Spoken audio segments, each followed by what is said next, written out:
Hello बच्चों, कैसे हैं आप सब। आज हम कक्षा 8 के विज्ञान को पढ़ेंगे। तो विज्ञान की पाठ्य पुस्तक का नाम है विज्ञान एवं प्रौद्योगिकी। तो इसमें अध्याय 1 में है कोशिका या सेल, उसी को कहते हैं सेल। तो हम कोशिका के बारे में इसमें पढ़ेंगे पाठ में। तो कोशिका क्या है, तो आप अपने आसपास के सजीवों को देखते हैं। पेड़ पौधे, घास में रेंगते हुए कीड़े, पशु पंछी, अपने मित्र इत्यादि सभी को देखते हैं। तो अपने विभिन्न प्रकार के मकानों एवं बड़े बड़े भवनों को भी देखा होगा। तो आप सभी जानते हैं कि मकान की जो दीवारें होती हैं, ईंटों का एक दूसरे से जोड़कर बनाया जाता है।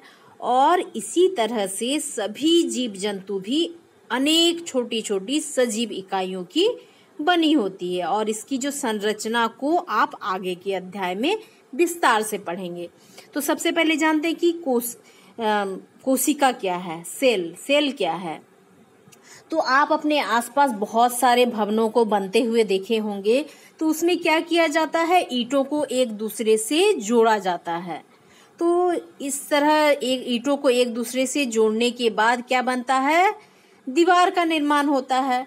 तो इसी तरह जो मनुष्य का शरीर है या फिर कोई कीड़ा, जीव जंतु, तो सारे चीज किससे बने हैं, इसी तरह से कोशिकाओं के बने हैं। जिस तरह ईंट आपस में जुड़कर दीवार का, घर का निर्माण करते हैं, उसी तरह कोशिका आपस में जुड़कर शरीर का निर्माण करते हैं। तो कोशिका की खोज किसने की थी? सर्वप्रथम अंग्रेज के जो वैज्ञानिक थे रॉबर्ट हुक ने 1665 ईस्वी में साधारण सूक्ष्मदर्शी की सहायता से बोतल की कॉर्क की एक पतली परत का अध्ययन किया। तो ये क्या है, बोतल के ऊपर एक रबर का कॉर्क लगा रहता है।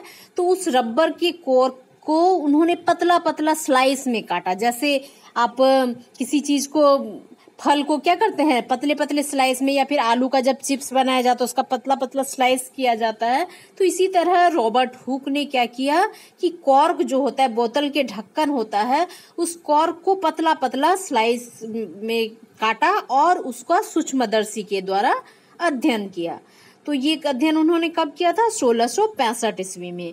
उन्हें कॉर्क की पतली परत में मधुमक्खी के छत्ते जैसी बहुत से छोटे छोटे कोष, कमरा दिखाई दिया।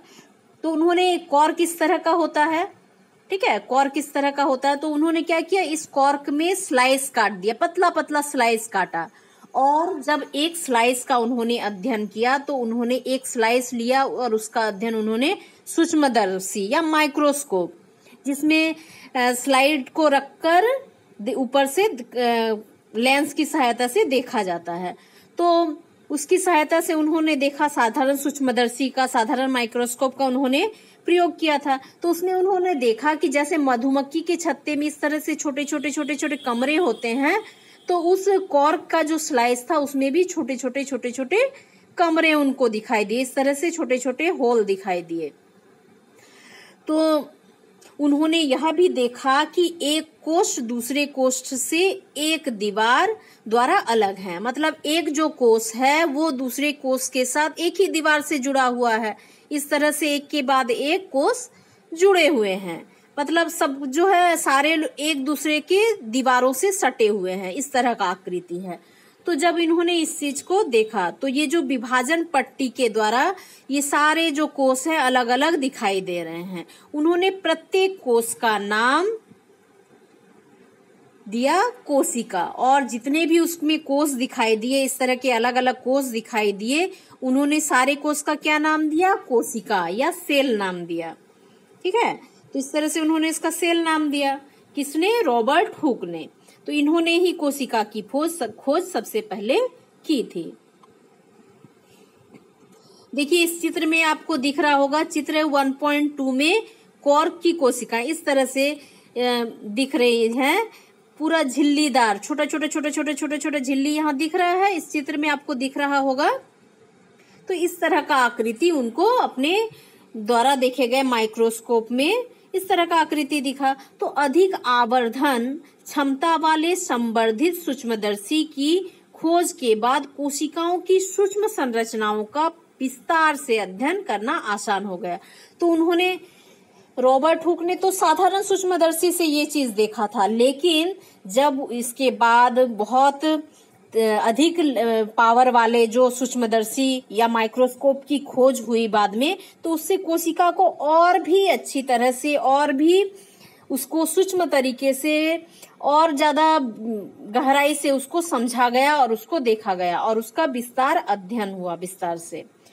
तो इन्हें भी हम जानना चाहिए हमको। जैसे यहाँ दिया गया है कि कोशिका अंग्रेजी शब्द सेल है। कोशिका का क्या है अंग्रेजी शब्द? सेल है। सेल शब्द लैटिन भाषा के शब्द सेलुला, ठीक है, सेलुला से लिया गया है और जिसका अर्थ है एक छोटा कमरा।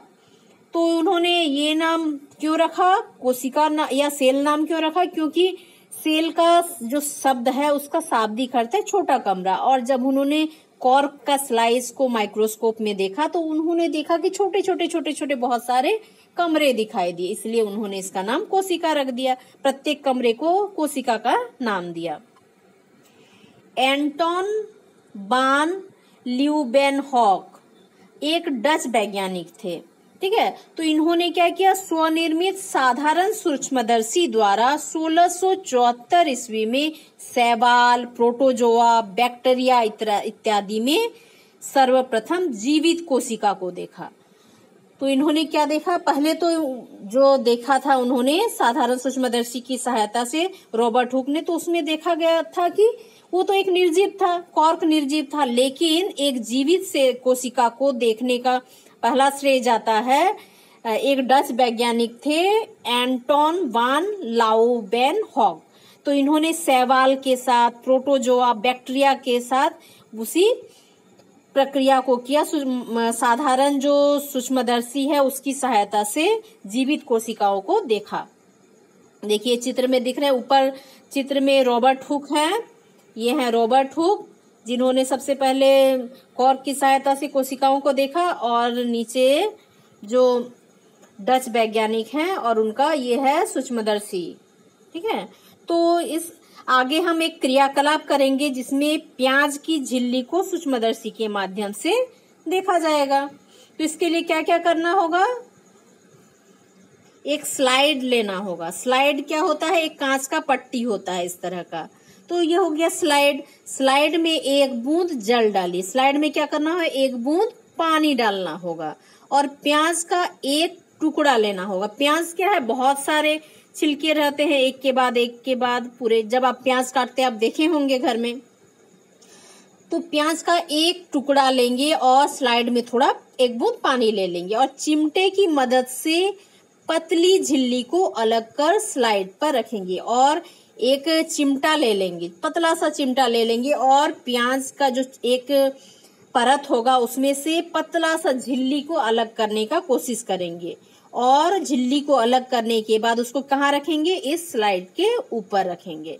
तो ये प्रैक्टिकल आप अपने शिक्षक के साथ कर सकते हैं या अपने दोस्तों के साथ कर सकते हैं, लेकिन ये सामान शायद आपको उपलब्ध नहीं होंगे, लेकिन इस तरह का आप चाहें तो कर सकते हैं। आपके जो ज्योमेट्री बॉक्स है, यदि उसमें स्लाइड वगैरह दिया गया है, बहुत सारे ज्योमेट्री बॉक्स में दिया रहता है, तो उससे आप कर सकते हैं।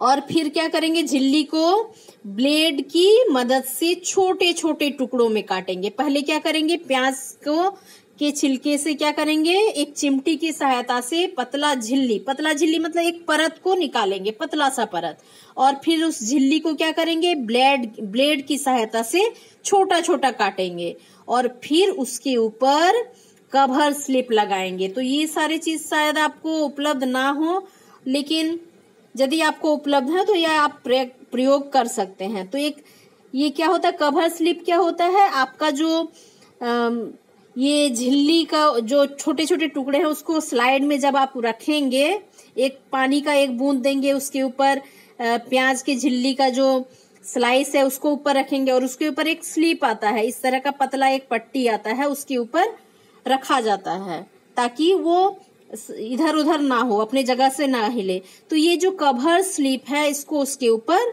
लगाया जाएगा। अब इस स्लाइस को संयुक्त सूक्ष्मदर्शी से देखना होगा। और इसको किसमें देखना होगा? संयुक्त सूक्ष्मदर्शी। तो ये चीज आप स्कूल में कर सकते हैं। जब आपकी स्कूल खुलेंगे तो उस समय आप स्कूल में जब जाएंगे तो उस समय आप कर सकते हैं। स्कूल में सूक्ष्मदर्शी उपलब्ध हैं, तो वहां पर आप इस स्लाइड को डालकर देख सकते हैं। तो इसमें लाल रंजक सेफ्रेनिन की एक बूंद डालने से केंद्रक लाल होकर ज्यादा स्पष्ट दिखाई देगा। और इस चीज को और स्पष्ट रूप से देखने के लिए उसमें लाल एक रंग होता है सेफ्रेनिन, उसको आप उसमें डाल सकते हैं। और जब आप इसको डालेंगे इस झिल्ली के ऊपर, इस सैंपल के ऊपर उस सेफ्रेनिन को डालेंगे तो जो आपका उसका सेल का जो केंद्रक है वो और भी क्लियर दिखाई देगा, स्पष्ट रूप से दिखाई देगा। अब अवलोकन, क्या अवलोकन करना है? यदि आप प्रैक्टिकल नहीं भी कर पा रहे हैं तो आप इसको यहाँ देख सकते हैं। तो देखिए किस तरह का अवलोकन आपको देखने को मिलेगा। सूक्ष्मदर्शी से देखने पर प्याज की झिल्ली का आकार ईंट की दीवार जैसा दिखाई देगा। तो प्याज की कोशिका झिल्ली, देखिए ये जो है ये एक स्लाइस किया हुआ है, छोटा सा झिल्ली का टुकड़ा है। तो इसको जब हम इस सूक्ष्मदर्शी से देखेंगे, संयुक्त सूक्ष्मदर्शी से, तो इस तरह का एक आकृति दिख रहा है ना, ये लाइन लाइन है और बीच में इस तरह से जुड़ा हुआ। तो जैसे आप ईंटों की जुड़ाई देखते होंगे किसी दीवार को बनने में, तो उसी तरह का आकृति आपको यहाँ दिखाई दे रहा होगा। तो ऐसी ही आकृति यहाँ आपको दिखाई देगी। तो आप अंदाजा लगा सकते हैं ये आकृति। तो ये क्या है? प्याज की कोशिका झिल्ली है। ये क्या है? ये जो लाइन दिख रहे हैं अलग अलग, ये क्या है? कोशिका झिल्ली है। तो इससे क्या निष्कर्ष निकलता है कि जिस प्रकार भवनों की दीवारें अनगिनत ईंटों से जुड़कर बनी होती हैं, तो उसी प्रकार जो प्याज की झिल्ली भी अनेक कोशिकाओं से मिलकर बनी होती है। जिस तरह से दीवार ईंटों से जुड़कर बना होता है, उसी तरह प्याज की जो कोशिका है वो भी बहुत सारी प्याज का जो झिल्ली है वो भी बहुत सारी कोशिकाओं से मिलकर बना है। वैसे ही आकृति दिख रही है ना, ये आपको स्पष्ट हो गया होगा। कभी मौका मिले तो इसको प्रयोग को करके देखिए। अर्थात इससे क्या पता चलता है कि सभी जितने जीवित प्राणी हैं, मतलब सजीव, असंख्य सूक्ष्म इकाइयों से बनी हैं, जिन्हें कोशिका कहते हैं। अर्थात जितने भी सजीव हैं सभी असंख्य सूक्ष्म इकाइयों से बनी होती है। और उन सूक्ष्म इकाइयों को क्या कहते हैं? कोशिका कहते हैं। चाहे वो छोटा सा कीड़ा हो या फिर पौधा हो, पत्ती हो या फिर मनुष्य हो, सारे किससे बने हैं? छोटे छोटे कोशिकाओं से मिलकर संपूर्ण शरीर का निर्माण होता है। अब हम यह कह सकते हैं कि कोशिका सजीवों के शरीर की एक सबसे छोटी रचनात्मक और क्रियात्मक इकाई है। तो क्या है? कोशिका किसी भी सजीव शरीर का सबसे छोटा इकाई है। और इससे क्या होता है? रचनात्मक और क्रियात्मक, मतलब इससे शरीर की रचना होती है और सारी क्रियाओं का संचालन होता है। इसलिए इसे रचनात्मक और क्रियात्मक इकाई कहा गया है, जो स्वतंत्र रूप से जीवन की क्रियाओं को चलाने की क्षमता रखती हैं। और ये जो कोशिका है वो स्वतंत्र रूप से सब जो जीवन है, चाहे वो छोटे से जीव का हो या फिर बड़े से जीव का हो, तो उसको चलाने की, जो जीवन की क्रियाओं को चलाने का जो क्षमता है वो इसी कोशिका में है। और दूसरा पॉइंट है, कोशिका विभिन्न पदार्थों का वह सूक्ष्म संगठित रूप है जो स्वतः जनन का सामर्थ्य रखती है। अतः कोशिका जीवन की मूलभूत इकाई है। तो कोशिका सबसे सूक्ष्म संगठित रूप है और इसका जो विभाजन होता है वो अपने आप होता है और ये जनन में, ये विभाजन में समर्थ है। इसलिए कोशिका को जीवन का सबसे छोटे इकाई कहा जाता है। अच्छा, आप जब जन्म लेते हैं तो क्या आप अभी जितने बड़े हैं उतने बड़े रहते हैं? नहीं ना। जब आप जन्म लेते हैं तो एक छोटा सा शिशु होता है, 4-5 किलो का, 3-4 किलो का शिशु होता है। फिर धीरे धीरे उसका उच्चता बढ़ता है, उम्र के साथ उसमें वो बढ़ा होता है, उसमें वृद्धि होती है। तो ये वृद्धि कैसे होती है? जब एक कोशिका 2 कोशिका में टूटता है, फिर 2-3 में, तो इस तरह से जो कोशिका का विभाजन होता है, इससे शरीर का भी विकास होता है, शरीर का वृद्धि होता है और इसी कारण से क्या है, हमारा शरीर बढ़ता है।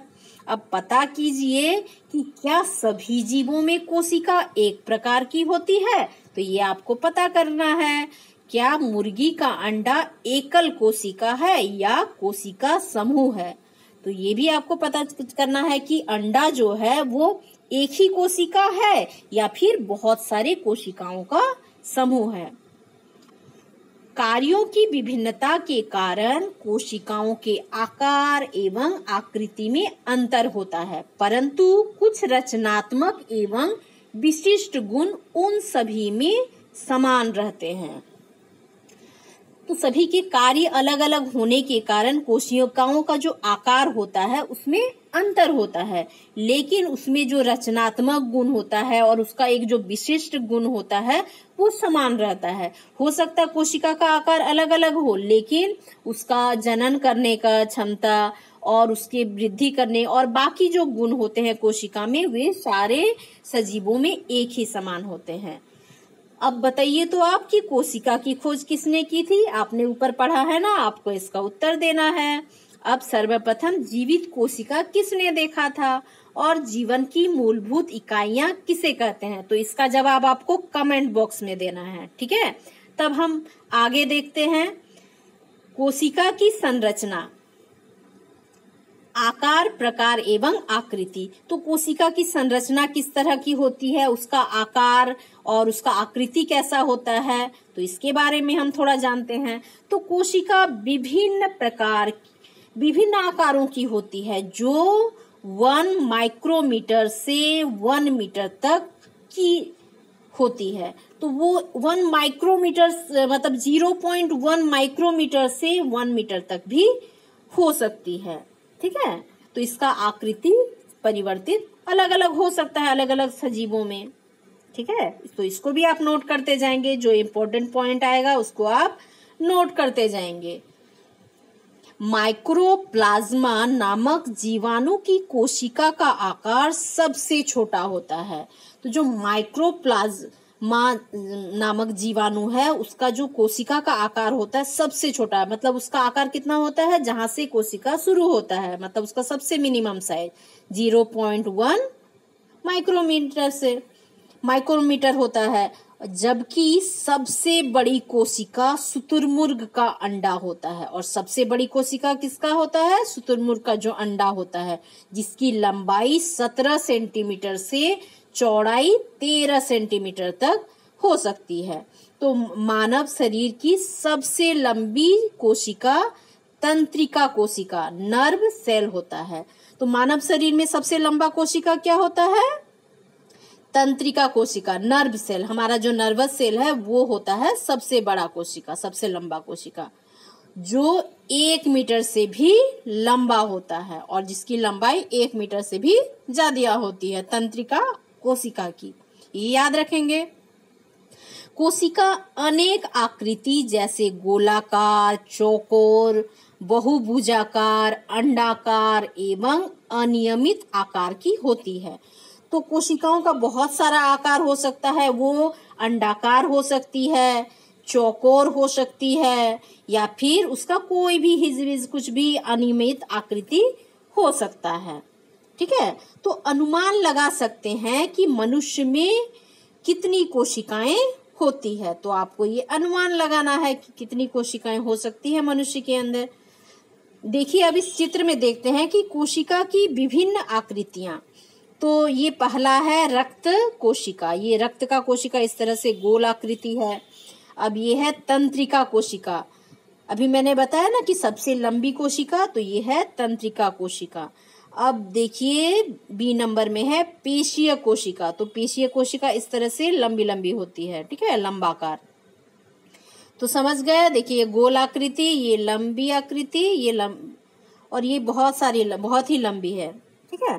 तो ये आप समझ गए कोशिकाओं की इस तरह की आकृतियां होती हैं। कोशिकाओं की संख्या, तो पहले की कक्षाओं में हम अमीबा में पोषण के बारे में पढ़ चुके हैं। तो आप कक्षा 7 में पढ़ चुके हैं अमीबा में पोषण किस तरह से होता है। तो आप जानते हैं कि किस प्रकार एक कोशिकीय जीव अमीबा में भोजन अंतर्ग्रहण, पाचन, अवशोषण एवं उत्सर्जन की सभी क्रियाएं होती है।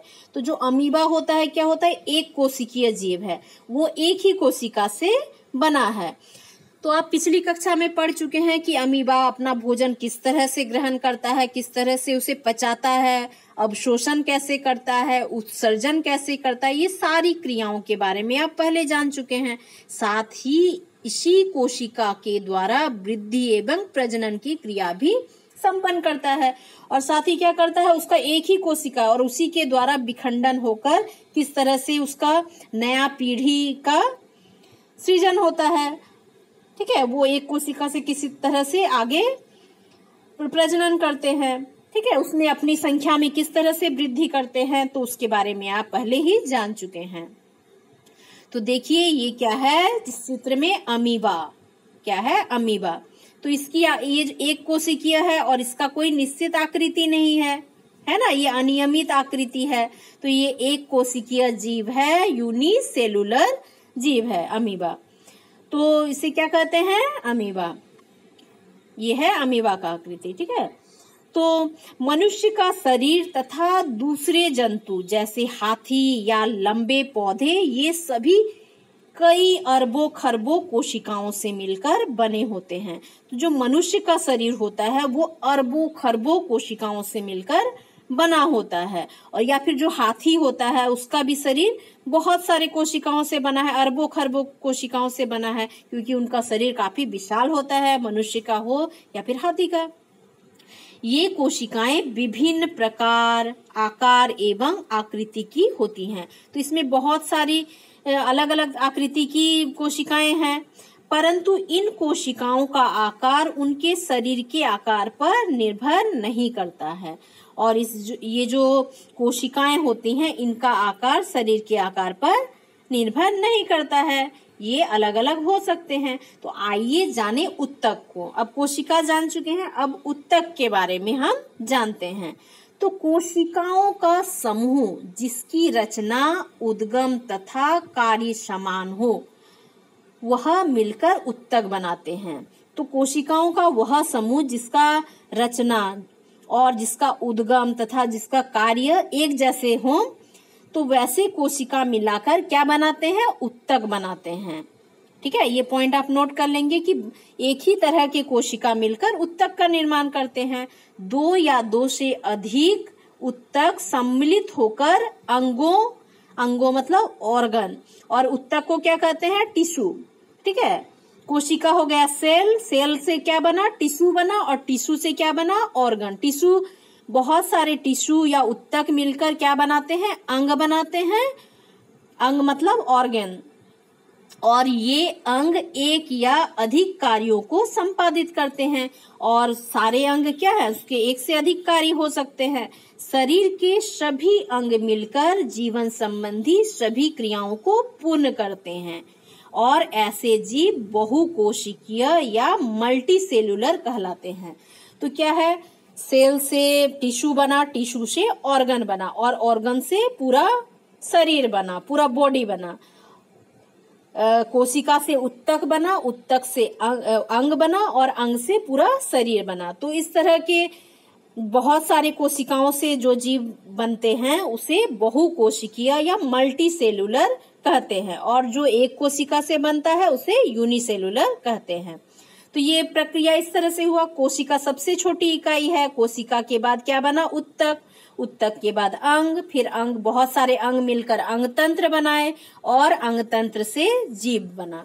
तो हमारा शरीर जैसे कोशिका से बना है, कोशिका से उत्तक बनते हैं, टिश्यू बनते हैं, फिर टिश्यू से क्या बनते हैं, हमारे अंग, जैसे हमारा हाथ, हमारा पैर, हमारा कान, हमारा बाकी ऑर्गन, और ये सारे चीज मिलाकर क्या बनते हैं, अंग तंत्र बनते हैं, और अंग तंत्र से मानव शरीर बनता है। समझ गए ये बात आप? देखिए इस चित्र में दिखाया गया है ना मानव शरीर को। ये देखिए अस्थि पंजर दिखा है, नर्व दिखा है, सिरा और धमनी, यहाँ पे फेफड़ा, और ये जो पूरा पाचन तंत्र को दिखाया गया, और ये पूरा शरीर दिखाया गया है। तो आपको जानकर आश्चर्य होगा कि अरबों कोशिकाओं वाले जीवों के जीवन का प्रारंभ भी एक कोशिका से ही होती है। जो एक निषेचित अंडा है। तो हमारा जो शरीर होता है वो जो उसकी जो कोशिकाएं हैं, सबसे प्रारंभ में जब माँ के शरीर में हम रहते हैं तब क्या होता है, हम एक कोशिका रहते हैं और उसके बाद ये कोशिका टूटते टूटते इसका जो आकार है वो बड़ा होते जाता है और फिर धीरे धीरे इसकी संख्या अरबों में हो जाती है और एक विशाल मानव शरीर तैयार हो जाता है। ठीक है, तो निषेचित अंडा गुणन करता है और वृद्धि एवं परिवर्धन के साथ कोशिकाओं की संख्या बढ़ती है। पहले एक कोशिका रहता है, फिर एक कोशिका से 2 कोशिका बनता है, 2 से 4, 4 से 8, इस तरह से कोशिका विभाजन के द्वारा बढ़ता है कोशिका। और कोशिकाओं के बढ़ते बढ़ते हमारा शरीर भी साथ में बढ़ रहा है। तो हम बोलते हैं ना कि उम्र के साथ साथ हमारा शरीर भी बढ़ रहा है, तो इसी तरह से हमारा शरीर बढ़ता है। और एक समय के बाद क्या होता है, कोशिकाओं का बनना, जो विभाजन होना वो कम हो जाता है, बनना कम हो जाता है। तो क्या होता है, धीरे धीरे हमारा शरीर बुढ़ापा की ओर आगे बढ़ता है। तो मतलब हम छोटे से बच्चे रहते हैं, धीरे धीरे बड़े होते हैं, फिर धीरे धीरे हमारा कोशिकाओं का जो निर्माण है वो कम होता जाता है और हम वयस्क होते जाते हैं, बूढ़े होते जाते हैं, है ना। तो यही प्रक्रिया होता है। मुर्गी का अंडा एकल कोशिका है। मुर्गी का अंडा क्या है, ऊपर एक क्वेश्चन था ना, मुर्गी का अंडा कैसा कोशिका है, कितने कोशिकाओं से बना, तो ये एकल कोशिका है तथा आकार में बड़ा होने के कारण इसे नग्न आंखों से भी देखा जा सकता है। इसको हम ऐसे ही आंखों से, ऐसे तो कोशिका को देखने के लिए हमको माइक्रोस्कोप या सूक्ष्मदर्शी चाहिए, लेकिन जो अंडा है वो बड़ा कोशिका है, इसलिए ये हम ऐसे ही देख सकते हैं, अपनी खुली आंखों से देख सकते हैं। कोशिका के घटक, तो कोशिका के क्या क्या घटक हैं। कोशिकाओं की आंतरिक संरचना का व्यापक अध्ययन 19वीं सदी में इलेक्ट्रॉन सूक्ष्मदर्शी के आविष्कार के बाद और विस्तार से किया जा सका। इससे पहले छोटे छोटे साधारण सूक्ष्मदर्शी से इसका अध्ययन किया जाता था कोशिकाओं का, लेकिन जब इलेक्ट्रॉन सूक्ष्मदर्शी का आविष्कार हुआ 19वीं शताब्दी में, तो कोशिका के जो आंतरिक बनावट है इसका और ज्यादा अध्ययन होने लगा, इसका विस्तार से और ज्यादा जानकारी प्राप्त होने लगी। कोशिका की आंतरिक संरचना में भी विभिन्नता पाई जाती है, परंतु सभी कोशिकाओं के 3 मुख्य घटक होते हैं। तो इसका जो संरचना है वो भी अलग अलग हो सकता है अलग अलग जीवों में, लेकिन इसका जो 3 घटक है वो सब में पाया जाता है। तो वो 3 घटक क्या हैं, वे 3 घटक हैं, पहला है कोशिका झिल्ली, दूसरा है कोशिका द्रव्य और तीसरा है केंद्रक। तो ये 3 घटक सभी कोशिकाओं में पाया जाता है। कोशिका का सबसे बाहर का आवरण या घेरा कोशिका झिल्ली कहलाता है, और जो कोशिका का सबसे बाहरी आवरण होता है वो क्या कहलाता है, कोशिका झिल्ली। ये जो बाहरी आवरण है क्या कहलाता है, कोशिका झिल्ली। और केंद्रक के बीच के भाग को कोशिका द्रव्य कहते हैं, और जिसमें कोशिका अंगक होते हैं। पहला हो गया आपका कोशिका झिल्ली, और कोशिका झिल्ली एवं केंद्रक के बीच का भाग, और ये क्या हो गया, केंद्रक। ये बाहर वाला हो गया कोशिका झिल्ली, बीच में हो गया केंद्रक, और इसके जो बीच का भाग है ये हो गया कोशिका द्रव्य, ठीक है, या कोशिका अंगक, ठीक है। अब समझ गए। सबसे ये कोशिका का बाहरी भाग कोशिका झिल्ली, ये याद रखेंगे, बीच में केंद्रक और बीच वाला भाग कोशिका द्रव्य, ठीक है, ये क्लियर है। अब आगे देखते हैं कि कोशिका के घटकों का विस्तार से हम किस तरह से जानते हैं। तो जो इसके 3 घटक हैं, जैसे पहला है कोशिका झिल्ली, सेल मेम्ब्रेन, इसको क्या कहते हैं, सेल मेम्ब्रेन। तो कोशिका झिल्ली जंतुओं में पाई जाने वाले सबसे बाहरी परत है, जबकि पौधे में इस झिल्ली के बाहर एक और मोटी परत पाई जाती है जिसे कोशिका भित्ति कहते हैं। तो जंतुओं में जो जंतु सेल होते हैं, कोशिका होते हैं, उसका सबसे बाहरी परत क्या होता है, कोशिका झिल्ली।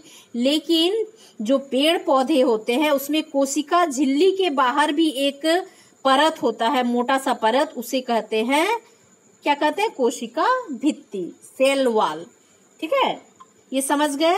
अब देखिए इसको आप रिपीट करके 1-2 बार सुन लेंगे तो आपको समझ में आ जाएगा।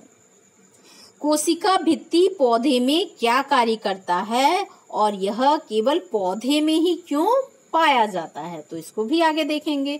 कोशिका झिल्ली के कार्य। कोशिका झिल्ली जिसे प्लाज्मा झिल्ली भी कहते हैं, तो जो कोशिका झिल्ली है उसको क्या कहते हैं, प्लाज्मा झिल्ली भी कहते हैं।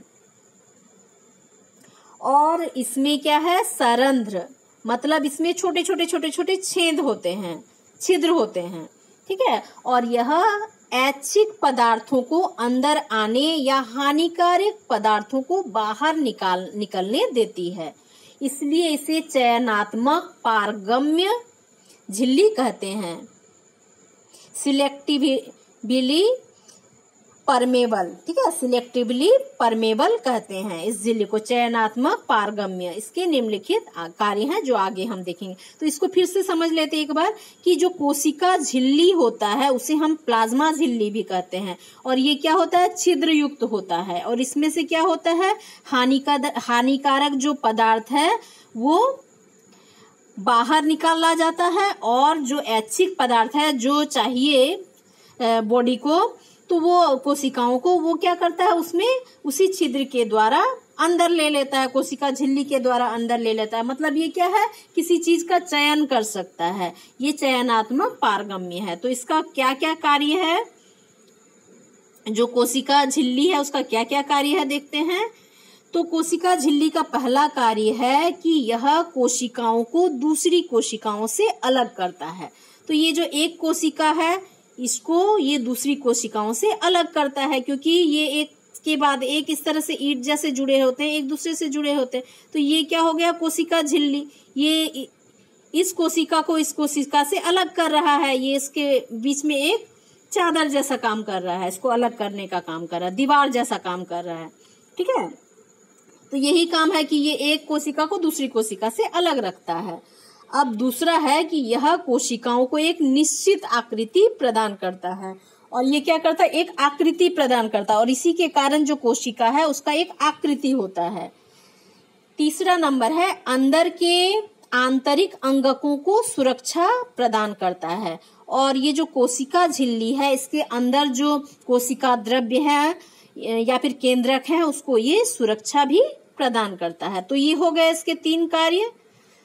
अब देखिए यहाँ कोशिका का जो बनावट है यहाँ दिया गया है, तो बहुत सारी चीजें जो मैंने बताया था, सबसे केंद्र में क्या है, ये जो दिख रहा है ये बैगनी कलर का, ये क्या है, केंद्रक है, और ये छोटे छोटे जो दिख रहे हैं ये क्या है, माइटोकॉन्ड्रिया है, और माइटोकॉन्ड्रिया है, और कोशिका द्रव्य क्या है, इसमें भरा हुआ है, जो इसमें भरा हुआ है कोशिका के अंदर वो क्या है, कोशिका द्रव्य, मतलब कोशिका झिल्ली या प्लाज्मा झिल्ली के जो अंदर है वो कोशिका द्रव्य है। तो 3 चीज हमने पहले जाना था, प्लाज्मा झिल्ली या कोशिका झिल्ली, ये हो गया बाहरी जो आवरण है, और ये जो बैगनी रंग का अंदर है ये हो गया केंद्रक, और उसके बीच में जो द्रव्य भरा है वो हो गया कोशिका द्रव्य। ये चीज हो गया। अब क्या है बच्चा, यहाँ पे देखिए ये जो इस तरह की आकृति है, इस तरह की यहाँ जो दिख रहा है ऑरेंज कलर से, ये क्या हो गया, गोल्जी काय, ये है गोल्जी काय, ये है ये पीले रंग से जो दिख रहा है ये है रिक्तिका, और ये छोटे सफेद सफेद दिख रहे हैं ये है रसधानी, और ये इस तरह की जो आकृतियां दिख रही हैं यहाँ ग्रे कलर की, यहाँ पर ये क्या है, अंतःप्रद्रव्य जालिका है, ठीक है। तो ये सारे चीज आप देख लेंगे, और ये जो कोशिका है इस चित्र को आप बना लेंगे, और ये सारी चीजों को समझने का कोशिश करेंगे, और लेकिन सब सारी चीजों को ठीक से करेंगे। अब देखते हैं अगला जो घटक है कोशिका द्रव्य, साइटोप्लाज्म। कोशिका द्रव्य जो केंद्रक और कोशिका झिल्ली के बीच का जो तरल द्रव्य है उसको कहते हैं। तो यह एक जेली जैसा पदार्थ है। तो आप जो जैम खाते हैं ना, जैम जो ब्रेड में लगाकर पाउटी में लगाकर खाते हैं, तो वो जेम जैसा जेली जैसा आकृति है ये कोशिका द्रव्य का, जो कोशिका झिल्ली एवं केंद्रक के बीच पाया जाता है। केंद्रक और झिल्ली के बीच में ये जेली जैसा पदार्थ भरा हुआ रहता है। यह दानेदार, अर्धतरल एवं अर्ध पारदर्शक होता है। मतलब आपका जेली जैसा होता है ना जैम, वैसा जैम जैसे ही आकृति होता है, थोड़ा थोड़ा दानेदार और थोड़ा थोड़ा, पूरा तरल नहीं, थोड़ा थोड़ा जमा हुआ और आर पार दिखने वाला, पूरा आर पार नहीं, थोड़ा सा पारदर्शक, जैसा जैम होता है आपका वैसा ही। तो इसमें विभिन्न कोशिका अंगक मतलब कोशिकांग पाए जाते हैं। जो ऊपर आपने चित्र में देखा, बहुत सारे कोशिकांग होते हैं, जैसे माइटोकॉन्ड्रिया, गोल्जी-काय, राइबोसोम, हरित लवक, रसधानी आदि। तो इस तरह के बहुत सारे पाए जाते हैं। गोल्जी-काय, जैसे इसमें आपने देखा गोल्जी-काय, माइटोकॉन्ड्रिया, यहाँ पे है अंतर प्रद्रव्य जलिका, रसधनी, रिक्तिका। तो ये सारे चीज उसके अंदर उपस्थित रहते हैं, किसमें? कोशिका द्रव्य में, साइटोप्लाज्म में। अब है नेक्स्ट है केंद्रक, न्यूक्लियस। तो न्यूक्लियस क्या है? यह कोशिकाओं का सजीव संगठक है। तो कोशिकाओं का क्या है? सजीव संगठक है। जो केंद्रक एकदम बीच में जो है, जो बैगनी रंग से यहाँ दिख रहा है, ये है केंद्रक। ठीक है। अब ये क्या करता है? ये कोशिकाओं के मध्य में स्थित होता है, एकदम मिडिल भाग में होता है, पर पौधों में यह मध्य से थोड़ा हटकर स्थित होता है। जंतुओं में तो मध्य में स्थित होता है, लेकिन पौधों में थोड़ा हटकर होता है, मध्य में नहीं होता है। साधारणतः केंद्रक गोलाकार होता है तथा एक कोशिका में प्रायः एक ही केंद्रक होते हैं। केंद्रक कैसा होता है? गोलाकार होता है और एक जो कोशिका है उसमें एक ही केंद्रक होते हैं। जैसे इसमें दिखाया गया केंद्रक, ये क्या है? केंद्रक है। तो केंद्रक में क्या होता है? ये पौधे का दिखाया गया है, इसलिए ये थोड़ा किनारे दिखाया गया है। केंद्रक रंध्र होते हैं, छोटे छोटे छिद्र होते हैं और कुछ गुणसूत्र होते हैं, जिससे में बच्चों में गुण आते हैं। ठीक है, माँ पिताजी का जो गुण आता है ना, तो इसी गुणसूत्र के कारण ही बच्चों में माता पिता के गुण आते हैं। तो सभी पूर्ण विकसित कोशिकाओं में विकसित केंद्रक पाया जाता है, जो दोहरी केंद्रक झिल्ली मतलब न्यूक्लियर मेम्ब्रेन से घिरा होता है। तो जब पूर्ण विकसित कोशिका में विकसित हो जाता है, तो उसमें केंद्रक पाया जाता है। और ये क्या होता है? दोहरी केंद्रक झिल्ली मतलब न्यूक्लियर मेम्ब्रेन से घिरा हुआ रहता है। क्या होता है? जो केंद्रक होता है, दोहरी जो न्यूक्लियर मेम्ब्रेन है, केंद्रक झिल्ली है, उससे घिरा रहता है। ठीक है, जैसा ऊपर अपने चित्र में दिखा है। अब देखते हैं केंद्रक झिल्ली के अंदर केंद्रक द्रव्य न्यूक्लियोप्लाज्म भरा रहता है। न्यूक्लियोप्लाज्म भरा रहता है। केंद्रक जो झिल्ली है उसके अंदर जो केंद्रक द्रव्य होता है वो भरा रहता है। केंद्रक रंध्र के द्वारा केंद्रक द्रव्य एवं कोशिका द्रव्य के बीच विभिन्न पदार्थों का आदान प्रदान होता है। तो केंद्रक जो रंध्र होते हैं उसके द्वारा और जो केंद्रक द्रव्य है उसमें क्या होता है? कोशिका द्रव्य का आदान प्रदान होता है। तो क्या होता है? ये केंद्रक हुआ, ये यहाँ क्या हो गया? कोशिका द्रव्य हो गया।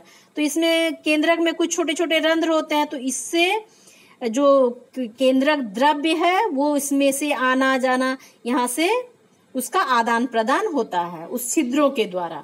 ठीक है, जैसा यहाँ ऊपर चित्र में आपने छिद्र देखा केंद्रक रंध्र में, तो उसके द्वारा केंद्रक जो द्रव्य है और केंद्रक जो है उसमें आदान प्रदान होता है सारे चीजों का।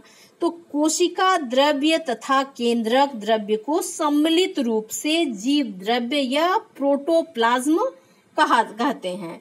तो जो कोशिका द्रव्य है और केंद्रक द्रव्य है, केंद्रक में भी द्रव्य होता है और केंद्रक और कोशिका झिल्ली के बीच में जो द्रव्य होता है कोशिका द्रव्य है। तो दोनों को सम्मिलित रूप से प्रोटोप्लाज्म कहते हैं।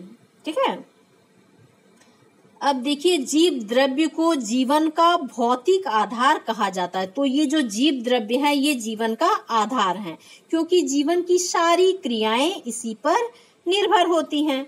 तो आगे फिर कुछ प्रश्न है, उसको ध्यान से सुनेंगे और उसको आगे खोजने का कोशिश करेंगे। जैसे यहाँ पहला प्रश्न है, कोशिका के 3 प्रमुख घटक कौन हैं? वो तो आपने ऊपर पढ़ चुका है, तो उत्तर आपको देना है। पौधे में पाई जाने वाली सबसे बाहरी परत का नाम क्या है? कोशिका द्रव्य में पाए जाने वाले कोशिका अंगक के नाम क्या हैं? यदि आपने मेरी बातों को ध्यान से सुना है तो आपको ये सारे उत्तर हो जाएंगे, आपसे बन जाएंगे, और इसका उत्तर आपको कमेंट में देना है। ठीक है, अब देखिए केंद्रिका एवं गुणसूत्र। तो उच्च आवर्धन क्षमता वाले सूक्ष्मदर्शी द्वारा देखने पर हमें केंद्रक के अंदर एक छोटी सघन संरचना दिखाई देती है, जिसे केंद्रिका या न्यूक्लियस कहते हैं। तो जब हम माइक्रोस्कोप से, बहुत ज्यादा क्षमता वाला माइक्रोस्कोप से जब देखेंगे तो हमको केंद्रक के अंदर एक छोटा सघन मतलब घना कुछ संरचना दिखाई देता है, जिसे क्या कहते हैं? केंद्रिका या न्यूक्लियस कहते हैं। ठीक है, मतलब केंद्रक के अंदर भी कुछ आकृति आपको दिखाई देगा, वही है केंद्रिका, उसे न्यूक्लियस कहते हैं। तो इसके अतिरिक्त केंद्रक में धागे के समान संरचनाएं भी होती है। तो केंद्रक में कुछ धागे जैसी संरचनाएं भी दिखाई देगी, तो जो क्या है? अनुवांशिक गुणों को जनन से पीढ़ी दर पीढ़ी स्थानांतरित करते हैं, उसे गुणसूत्र कहते हैं। तो इसमें कुछ धागे जैसी आकृति जो दिखाई देगी वो क्या है? गुणसूत्र हैं।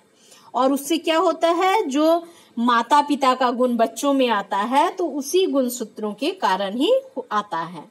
ठीक है, तो एक प्याज की झिल्ली की तरह मानव शरीर भी किसी कोशिकाओं को सूक्ष्मदर्शी द्वारा देखा जा सकता है। तो इस तरह से आप कोशिका के बारे में समझ गए होंगे। तो आज हम इसको यहीं तक करते हैं, और यदि आपको कुछ दिक्कत हो तो कमेंट करके जरूर कहेंगे। और या अभी तक मैंने जितना पढ़ा है उसको बार बार रिपीट करके पढ़ेंगे तो समझ में आ जाएगा, समझने का प्रयास करेंगे। तो आज के लिए इतना ही। इसका जो भाग बच गया है उसको हम नेक्स्ट वीडियो में कंप्लीट करेंगे, और इस पार्ट को पूरा समझने के लिए आप दोनों वीडियो जरूर देखेंगे। तो आज के लिए इतना।